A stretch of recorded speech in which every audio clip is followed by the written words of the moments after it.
Hello. Hello. Okay, I have to get a bit closer. Yeah.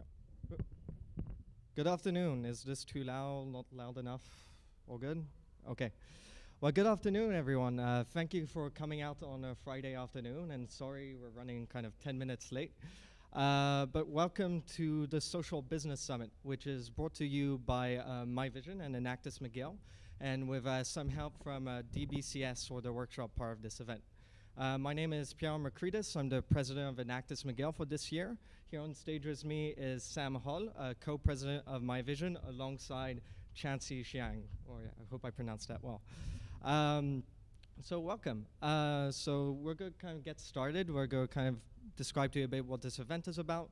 But before we get to that, we just want to briefly talk to you about what both of our organizations are about. So I'm going to first start passing off to Sam, who's going to talk to you a bit about MyVision. Thanks, Pierre. So yeah, first I'll just introduce you to MyVision, because this is MyVision's 4th annual Social Business Summit, but the first time we're partnering with our friends at Enactus. So in one sentence, I would say MyVision is McGill's social enterprise hub. And obviously, if all of you are here, you have at least some passing interest in non-alternative business models. But if you want a sort of a general description of social enterprise, it's just any enterprise that is created primarily to serve a societal function. So as you'll see tonight through our wide range of guest speakers, there's almost limitless possibilities to how your social enterprise could accomplish this. All that matters is that you take the initiative to try and have this social impact. So the ways that MyVision tries to encourage social enterprise are, the first is that we promote events like this on campus to sort of educate and inspire and provide networking opportunities to the next generation of social entrepreneurs.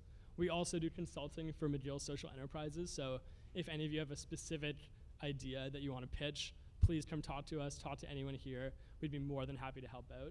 And we also run our own social enterprise called Life. And Life stands for Learning is for Everyone, and it's a social enterprise dedicated to reducing high school dropout rates in Montreal through providing mentorship hours. And if any of you want to get involved with Life either, or just anything with MyVision, just reach out to us. We have a lot of possibilities, and it was one of the first things I did at McGill, and it's been incredibly fulfilling. So that's what MyVision is, and now Pierre will talk a bit about Enactus. Yes, it's me again. So Enactus is the world's biggest social entrepreneurship network. Enactus is present in 36 countries. There are over 87,000 students involved in Enactus, over 1,300 universities, one of which is here, McGill. So what does Enactus stand for? Well, Enactus literally stands for Entrepreneurship, Action, Us. And what does that mean? It means that we believe in the power of entrepreneurial action to change the world. We take actions in order to facilitate change by running our own social enterprises. And who does all of this? It's us. It's people like you, people like me, students that want to change. At Enactus McGill, we were founded 5 years ago, and as of now, we're running 6 projects. We have over 90 people in our team. A lot of people are actually here today. Our programs, our projects run from helping Syrian refugees here in Canada and abroad to helping the Montreal homeless for our Ballpreneurs program.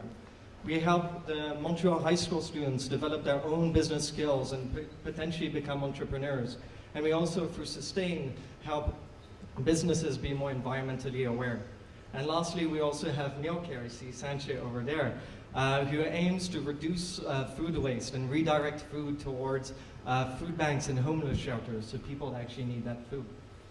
So with that all said, we're going to kind of get into the agenda for today's presentation, today's conference, and so that you guys know what you're signing up for.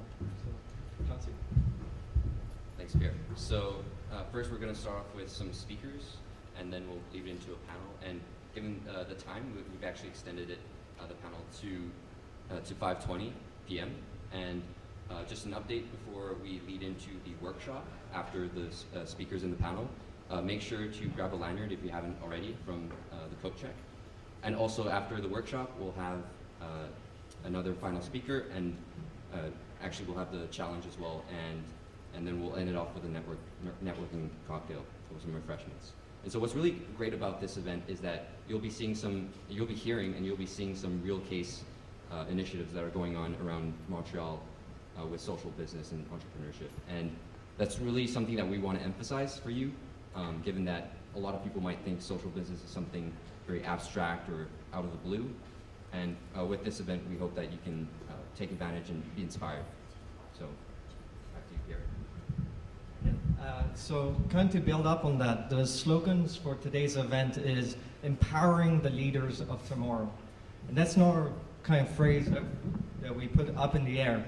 Those leaders that we want to empower is everyone here in this room. And kind of the structure of this entire conference kind of represents this.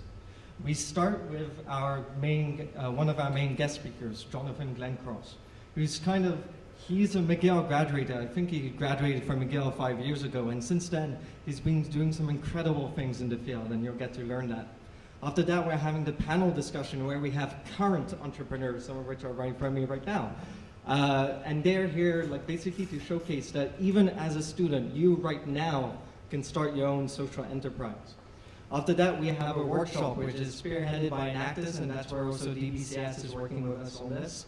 And that workshop is a 1-hour workshop, and we're here to kind of give you a test case, and for you during that hour to come up with your own social enterprise idea. And then potentially at the end, you're going to be pitching that and showing that to everyone else. That's the first stage of getting started, is just start to think about social enterprise. And then we have our last keynote speaker, who Jessica Lanagran. Okay, I'm very bad at pronouncing her family name. I'm so sorry. But we have a last guest speaker to kind of round off the night, again, with a very inspiring speech. And then at the end of all that, we have our networking event where I really suggest that you guys not just come eat our food and drink our wine, but we also have a bunch of organizations who are here to table. So I suggest that you go speak with these people, because these are organizations that want people like you to get involved with it. Without further ado, we'll introduce our first guest speaker. Welcome Jonathan Glencross, the Managing Director of Purpose Capital.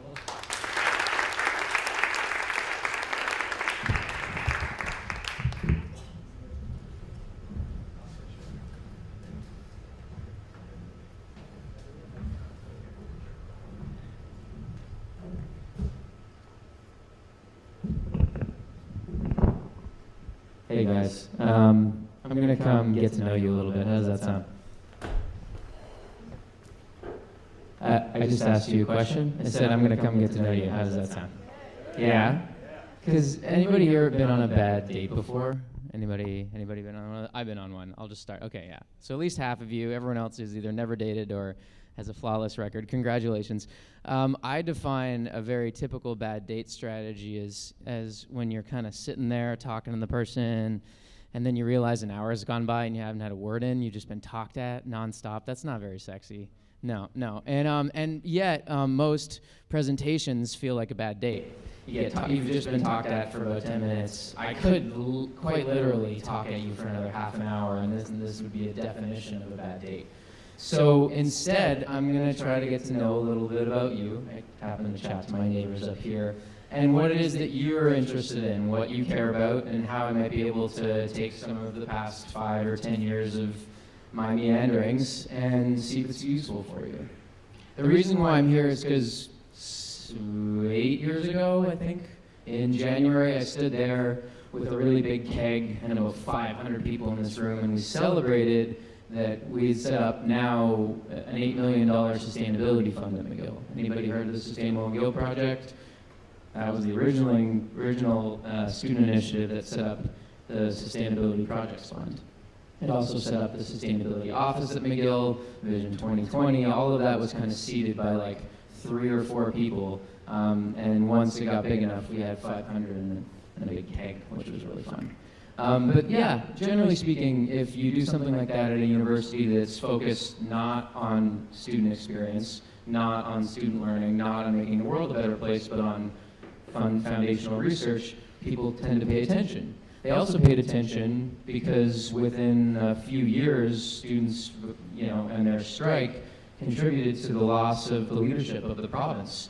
And yet, all of that was over tuition increases, and we were able to get 90% approval ratings of students willing to contribute to the fund. So in that context, a university who doesn't give a fuck and a province that refuses to have its students give more money, we got the university to care and the students contributed money. So we felt like we were either being fed lies by ourselves for the decade previous, or that way more is humanly possible than you ever expect? I believe the second point, but that's my point of view. So, I run an impact investment firm. I run a sober rave franchise called Daybreaker. I've started 3 companies. I've failed a bunch of them. I love music festivals. I've lived in Montreal for 29 years. I have good taste in restaurants. You can ask me anything, but I honestly want to know, what do you want to hear about? I won't veto anything that is, as long as it's not misogynistic or sexist or racist or anything in its fundamentals. I'll answer anything. But we've got 24 minutes, roughly speaking, other than the 2 slides I want to talk to you guys about. So, hands up, what do you want to learn about? What are you curious about? Social business, impact investing, how the hell to make a difference in this world?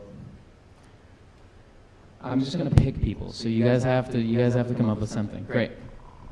Maybe you can talk a little bit about the businesses that failed, if there were social businesses, and what about the model? Yeah, so my failed businesses. Great, I'll talk about one of those. And great, that's good. You look like you were going to ask something, no?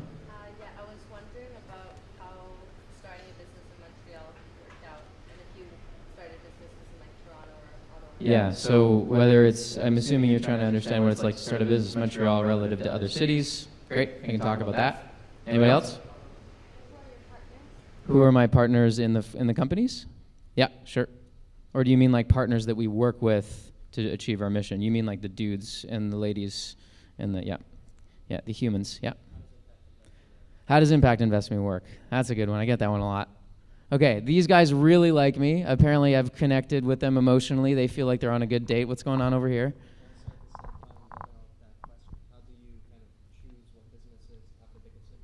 How do you choose what businesses have the biggest impact? That's one of my favorite questions. Okay, what about you people in the back who are terrified of me? What's going on? You're here for a reason. What are you curious about? Anybody? Why the speaker's making me talk? Yeah, way in the back.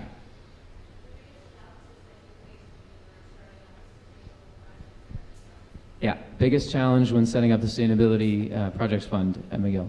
Absolutely. Left side, come on, give me some love. You just came here in suits to look good? Like, there's like 20 of you in suits. Nothing? All right, maybe I'll say things. Oh, there we go. Way to all the females leading with questions. I'm loving this. Yep. Yeah, that's what I used to talk about here all the time. Okay, those are a lot of questions. This was supposed to be on there when you had questions. See, I predicted this. Someone guess who that is? There's a child next to me. He appears to be there by his consent. Come on. This is going to be interactive, folks. Do you want me to put the lessons up there? I'm going to ask you questions. You're going to say stuff back. Otherwise, I'm just going to talk at you. So, what was your guess? It's not my kid. Try again. Nephew. Nailed it. Good job. You get a high five. Okay. Interaction. Great. You go to McGill, you get talked at all day. I'm just trying to make this a little bit more, here, right now, This is my nephew.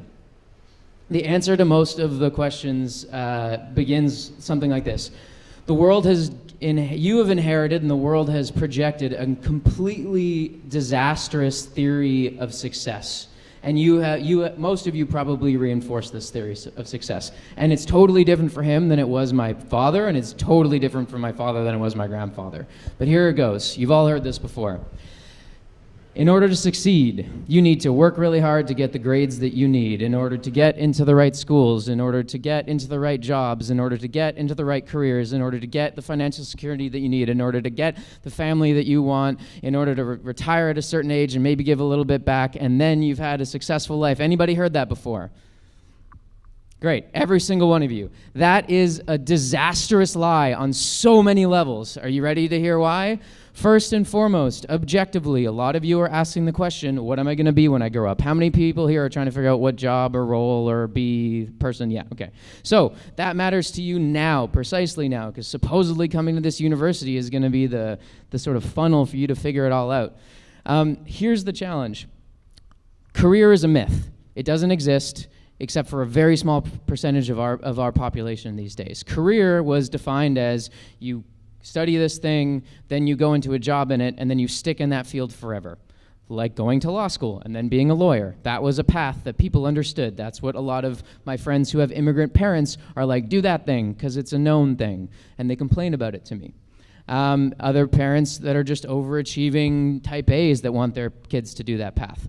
The challenge is that the majority of our generation will change careers 7 or 8 times over the course of their life. Yet, all of you feel this immense pressure to decide what you're going to do now and study the right thing now in order to make the right decision now, because that's going to affect you for 40 years so that you can like make all that money and do a lot of things and have the family and then die and then you get success. That's ridiculous pressure, and it's a lie. It's not true. What's the point? You're changing 8 times. You don't need to decide now. I would have chosen something entirely different if Trump got elected or Hillary got elected. Wouldn't have you? Things have come to light in the past month that make all of the things that I care about seem way more trivial than some other things that I used to ignore. So, the first reason why social business and impact investing and all these things, the first lessons I learned is that you need to completely destroy any preconceived idea of what success is. If you do, you will be free to do way more innovative and existentially calming things for you, your life, probably not for your parents if they're that overbearing type, which McGill seems to have a lot of. So that's one definition of success, is that the career is a myth and it's all broken and you've been on a path that is doomed to fail. The second reason why it's a total disaster to have this stepping, right? The work hard, get good grades, get the job you need, get the thing, you guys remember? You're still with me? Is because it doesn't bring happiness. So really, anybody here heard of behavioral economics? So there's some really good evidence to show that after $50,000 to $60,000 a year, there is literally no statistical evidence to suggest that you will become happier. And so all that earning potential that you need in order to like outcompete everybody to get the grades you need, to get the degrees you need, to get the degrees you need, to get the job security, like that's all a lie if you're pursuing happiness, if that's one thing you're certain about pursuing. You can get $50,000 a year without going to university and without getting good grades, so this is not the required path.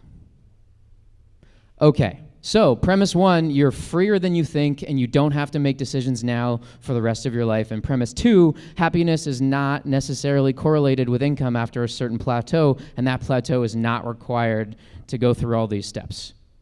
Great. Who here feels like we can now redefine success? Hands up. Half of you are still skeptical because you've been told it for 21 years or 19 years or however old you are. Okay, so the biggest challenge to the brilliant woman in the back, the biggest challenge I faced when trying to set up the fund at McGill was that people had a lot of preconceived ideas about what the world was like and what the future was going to be like that were wrong. Someone else said it, so then they said it. Culture is mimicry. I hate to say this, but even at the smartest school in the world, as McGill likes to position itself of, or at least the Harvard of the North, there were a lot of people who were just inheriting ideas and then regurgitating them. So for example, here's one idea that I heard a lot. McGill doesn't care. The administration doesn't care. Okay, that was one of the number one reasons why people said the fund couldn't get set up. Great. When I would speak to staff or administrators, they would say, oh, the students, they're whiners, or they're going to change their priorities next year, or they're just here for the grades, or students don't care. It was really fascinating to hear that. We actually hadn't achieved a student referendum in 3 years to get quorum in the year that I ran the referendum for the Sustainability Fund. So not only did people not believe that people were going to vote for the fund or that it was possible, people didn't even think folks were going to show up. We got the second highest voter turnout in SMU's history. SMU's been along for a long time. And everyone attributed it to the fund. Beyond that, we got 79 and 89% approval ratings at the 2 campuses respectively. Students went to the streets to just not adjust tuition to inflation, and we got students to voluntarily give money to this. So I think that the number one challenge was that people were wrong about what the world was like. And what's crazy is that social media wasn't even there to bark and reinforce all that bullshit back then. I mean, we had Facebook, but it was just a couple of our high school friends, and like we were just learning how to use it to organize. This was 2007 and 2008. Obama figured out how to get an election out of it, but the average person wasn't on it like they are now. So that means that bullshit ideas predate social media, fake news sites, or whatever else is being pointed at as the reason why, Trump won. And so honestly, I think that the first thing I would recommend everybody do is just say, how many ideas that I'm holding on to right now are complete and utterly false? And if I were to let them go, what does that mean for my potential? For the potential of the person who I just judged but didn't say hi to when I sat next to them? Or for the potential of the country or the business idea that I have? So that's the challenge and that's the takeaway. I really like that domain, so I get really passionate, and now I forget what I was going to talk about next. You asked me about starting a business. You asked me about my failures. Popcorn up. Impact investing. Sustainable beyond yourself. I'll go quickly to sustainable beyond yourself. So the basic premise of the Sustainability Fund was that I sat in a classroom. I was told the Amazon was going to shit. I would write a paper on it, I would hand it in, and then the Amazon would still be going to shit. What if, instead, I looked at Lac St. Louis, I teamed up with my professors, I teamed up with administrators, I teamed up with a community group, I got a bunch of money, I went and learned what I could do about saving the watershed I could actually change, and I worked with a bunch of municipalities to set up a policy, or that I could write a paper towards it, or that I could do accredited learning and have money to implement the ideas that I had. What if that was your learning experience, right? That was the point of the Sustainability Fund. It was to give you money and credit to do applied work to change the world. Pretty straightforward. The way that I set that up is with the university's strengths in mind. So often at the time, students would demand that a student protest would demand the university do something that is not its core business. They'd be like, you need to go do this thing, take a political stance on something that is outside our scope. Or you need to, some other cause that isn't within our core responsibility. What I said is, you need to be a learning institution that's relevant for now. And guess what? You'll get better students, and the students will stick around if you do that. So it was like, do your job, but do it better, and we'll help you. We're not going to just tell you to do it. We're going to help you do it better. And that way it could become institutionalized. That was the goal. An idea that's so well suited to the organism that's inheriting it that it can be metabolized, right? So what we did all of the grunt work. We set up a site so that any student from any faculty, and it still exists, can find an independent study regardless of your requirements, and you can go do an independent study. Then we set up all of these precedents so that you could say, hey, look, this student did this work in another field. I would like to do that in mine. So that's how we institutionalized it. How I institutionalized it personally was just by working way too hard and burning out. I burned out twice, to the point where I had a sinus infection, lung infection, ulcer, nondescript eye problem, anxiety, and I couldn't get out of bed, with a couple other issues. I was also keeping up amateur rock climbing career, a girlfriend, and really high grades, and 2 other nonprofits that I'd set up at McGill, one called the Food Systems Project and another around climate realities. So I didn't take care of myself, but that's how I initially made up for replacing me. What I did by the time I graduated was set up roles and positions in the sustainability office to do the work that I'd been doing that basically almost killed me. But to this day, the reason it still exists is because we had funding to sustain it, but because inherently the task at hand is about learning. Universities, if they can't absorb that, then they're going to die anyway. So this is just the next 21st century version of learning. So your idea needs to be well suited to the host. That's how you get it to be institutionalized over time. Business failures. Okay, so anybody here watch a TED Talk before? Okay, great. How do you guys, hands up if TED Talks have inspired you? Keep your hands up. Keep your hands up if you've then gone and built something as a result of something you saw on TED. Okay, This is the problem with, okay, really proud of you two, but this is the problem with the knowledge economy. It's an inspiration without application. That's the opposite of Jonathan. Jonathan is application, and then I get inspired if it works. That's been my modality. But I watched a TED Talk on a group called O-Power. Anybody heard of O-Power? So if you've ever tried to get people to voluntarily reduce their energy consumption, you've probably experienced failure before. It doesn't work. There have been more public service announcements, government programs, and voluntary whatevers to convince people to shut off the lights, and it really doesn't work that well. Yet, for 30 years, people kept spending money on it, assuming that if you gave people the right information, they would just behave better. People, there's such good science on this. Information doesn't change behavior at all. So, especially not when it's the way that typical environmental nonprofits use it. So I was like, oh, wow, this is brilliant. This TED Talk's talking to me all about the ways that we could be scientific about getting people to reduce their energy consumption. They did a really simple test. They put a new thermostat into 100,000 homes across California. The thermostat said, there was 4 thermostats. The first one said, here's your energy use over time, and here's how much greenhouse gas emissions you'll save if you keep with good behavior. Smiley face. Next one, energy use over time. Here's how much you'll save in money if you keep with good behavior. Smiley face. Third one, energy use over time. Here's how much your best performing neighbors are using. And the fourth group, considered a control, just had real-time energy use with the same screen, because every other home had real-time energy use, it just didn't have a screen. Which of the 4 strategies was the most impactful and built a billion-dollar business out of? Neighbor? Anybody else going to guess for something else? Damn, you guys are way better than most people. It was the neighbor. Now, is it competition? No, it's mimicry. The minute that you know that someone like you has done something, it de-risks it for you, and it makes it seem more capable. In the homes across California that this now company called O-Power has started in, they have voluntary reductions between 2 and 6%. There are as many people in California as there are Canadians. That's a lot of energy. I was like, holy crap, we could do that, but in the workplace. So we went to work and welded a bunch of screens and put them on top of fume hoods in 4 different buildings up there, which names I forget. And we built a business around getting people to give real-time comparative and gamified social energy reduction strategies, and it worked. And then we went and set up at UCAM.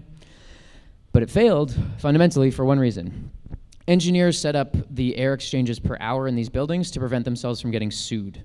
They don't care about energy reductions. So I would get the equipment operators in these labs, as a result of my screen that compared them with their peers, to reduce on average 30% the equipment that they were using, but the ventilation systems would override a lot of that in 9 out of every 10 labs. So I had to become a change management consultant for the HVAC systems to first enable my business to succeed, and I got bored. That's why I failed. Okay. This is a bit of a scattershot, so I'm gonna answer the impact investing question and the business question, and then we're gonna come back and see what you guys still want to talk about. I'm pretty sure I'm almost out of time.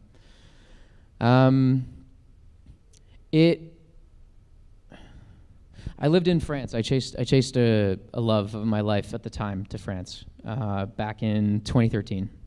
And I encountered this culture that was really tough for me. It was a culture that looked to the past. It knew its history. And I didn't know my history. I didn't know there was history. We just share links, basically. If my depth in history is pretty weak. In Paris and France, it's they know their history. The problem is that when they look to the past, they look to the past, okay, and they look to the future, and they're like, that's going to be just like that was. And so the culture of entrepreneurship in France is pretty weak because they don't believe that anything is possible. They very much look to the past to when they try to figure out what the future is like, at least in my interactions there for 6 straight months. In Montreal, there's a little bit more backwards looking than in other more Anglo-Saxon parts of North America. But at the same time, there's also anticipating that the world is broken and that we should be more oriented towards considerations other than economic growth. So I think that Montreal is probably one of the best places in the world to start a business for 2 reasons. One, We are a little bit more conscious of learning from the past than our other North American counterpoints, but we still believe that a lot can change in a short amount of time. So it's kind of a sweet spot. The second reason is there's nowhere cheaper to start a business, in particular if you're starting it in software where you're doing anything innovative, because you can get shred credits for up to 80% of your developers' work, or even if it's more high technical engineering that's in hardware, as long as you can account that you're actually uncovering novelty as a result of what you're doing. So if you can get 80% of your development costs covered and your cost of living is half that in any other city, and that people believe the future can change, but we're not so stupid to believe that the past hasn't happened, it's a good place to start a business. What's impact investing? Impact investing is rewarding. Oh, where'd my nephew go? He's still with me in my heart. He's such a jerk. You guys ever hung out with a 6-year-old before? I don't want to make I'm going to make a really inappropriate comment. When people don't have power, they use anything at their disposal to achieve it. You'll see that in wars where there's a state that has power and then a small militia that doesn't. Kids are like that. They don't have power, so they'll use any means necessary to try to tip the scales. I love him, but holy crap. He's still in my heart. Impact investing is about rewarding his version of success. I could tell you it's about finance, but I never took a finance class. It's not really about finance. It's about the fact that when I graduated, I'd been indoctrinated by the environmental science department and everybody else in this field, mostly in academia, that were sort of very anti-growth. They saw that economic growth was bad, and they did that because they saw that carbon intensity of growth would match, so that the more we consume, the more carbon we would consume, the more our economies would grow, the more fossil fuels would come out of the ground. So they're like, that's a bad causal line, so X on growth. And they also saw that inequality would drastically follow the line of economic growth. So that was the reason why they said, growth bad, capitalism bad. But that's about as sophisticated as their thinking got. They really didn't understand the basic incentive structures behind capitalism, let alone at the level of business and investment. And if I wanted the world to change, I needed to figure out how that world worked. It's almost like I was trying to like hop in there with two eyes closed and, oh, look, I figured out the one leg on how to change education systems. I can change it all. Nuh-uh. So I said it's intellectually dubious of me to want to change the whole world but not understand the number one driver of human behavior, which is the economy. And yet I knew I wasn't going to go work at JP Morgan, so I met with a couple folks when I was living in South Africa, where I moved to after doing a speaking tour after McGill, and my head got too big because I was doing this all the time, and it was a bad scene, and white males have a tendency to think that they're right all the time, and I was already born with that, so it was just a disaster. So I moved to South Africa and started over and was humbled deliberately, and that's where I encountered conscious capitalism, and I met with a guy who's like, you should consider this, because it's got a lot more depth than you think. So I joined impact investing basically so that we could reward people like Alexander when they decide that I'm not going to wait till I'm 60 to have a little bit of money left from my retirement to give to some charity. I want to build a world-changing business out of college, right here, right now. Like, why the hell wait? Like, why do I have to become an expert old dude to build a business or to even give some money away? Why can't I create wealth that doesn't cause problems? If we could just build every business rather than, like, just think about how it's set up right now, right? It's like, okay, we're going to generate all our wealth with a whole bunch of economic vehicles that destroy social and environmental value, and then at the end of our life, or with the end of our fiscal years, we're going to give a little bit back to try to stop the bleeding. I don't know if you ever heard about the UK lottery, but they once got their shit called out because they would make most of their money from things like tobacco, and they'd give a little bit back to try to nonprofits who would like try to stop smoking. And you're like, does that make any sense? No, it doesn't. So impact investing is about rewarding people starting now, building a business that can change the world and generate just as much revenue so that we don't have to wait till we're 60 to realize we've already failed at a broken version of success. So there's a group called Kairos Society, because none of you believe this is possible. I bet, like, maybe a few of you, maybe, but like, it's actually happening. There are students building billion-dollar businesses getting rewarded for this with better term sheets than they would if they were building billion-dollar businesses that don't matter. And they're coming out of places like Kairos Society. Kairos Society, if you have a pen or if you have a phone, you should write this down if you're looking to be inspired. It is exclusively undergraduate students from 300 universities across the world who get nominated to become a part of 50 startup founders who get an entire world to help them get to market faster so that they can fail faster and have a shorter learning curve than I did, because I was trying to do it cautiously in my basement and not put pants on some days, and that's not really how you succeed. So Kairos Society was born in 2008 in response to the financial crisis. They looked at that pathway and said, holy shit, it's a lie. We're at the top American colleges in the world, and there are no job prospects. The companies that we were aspiring to just destroyed everybody's pensions. What's going on? Kairos means the opportune moment. They started Kairos Society. This was the opportune moment to create the social proof necessary so that future generations, we're now 8 years down, that's basically a next generation of students, could believe they could build world-changing businesses out of college that would generate revenue and change the world. I just want to show one slide to finish, if this will wake up, and to prove to you that Kairos Society is real. Can you come put your password in? I promise I won't log onto your Facebook. Thanks. And it's one company in particular that you're going to be able to talk to everyone about. One of my biggest challenges when I would be talked at a conference is that it'd all be so intellectually and spiraling, but I couldn't talk to someone when I went home about it. Oh yeah, perfect. Here you are. This is the story that you can all talk to people about if they don't get it. If they don't get impact investing, if they don't get it all. Nanolea Bioscience. Now, be prepared to be bored, but there's a reason for it. If I told you that they enable vaccines and other temperature-sensitive molecules to survive without refrigeration, you going to talk to your date about that tonight? No. Probably not. Probably not. But you might talk to them about this. Can you guys in the back see what that is? This is from a year ago. Anybody know what's going on here? You just whispered something at me, but... I see. Solar panel? Correct. There's a solar panel. What do you think? The solar panel is on a camel in a desert. Okay. There's one critical piece of the picture missing. What the hell is the camel doing with a solar panel crossing the desert? What do you think?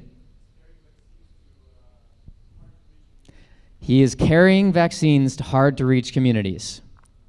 Folks, if there wasn't a business opportunity that could save lives and make a lot of money that I've ever seen, this is one of them. This is 2016. It was actually 2015, but whatever. I'll just use the line. This is literally common practice for some parts of the world. That's insane.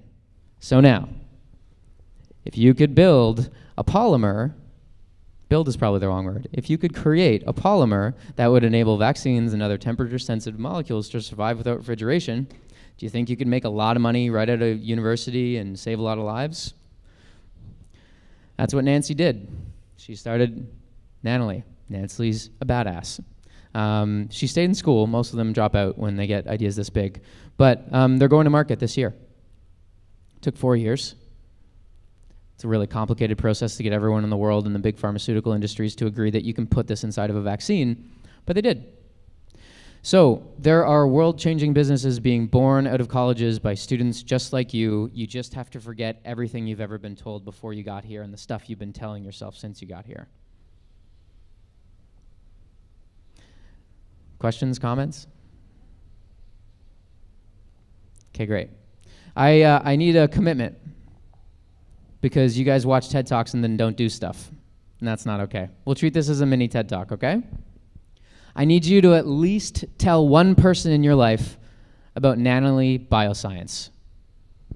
Everybody can commit to that? I'm literally not going to leave until I at least see you and look at you in the eye, and you said you're going to do it. You don't have to, but you said you would. Okay. If this isn't an anecdote for the larger commentary that I made, like I can help you find another one, come talk to me. But I can talk about systems change all you want, but this can get concrete. Thanks very much, guys.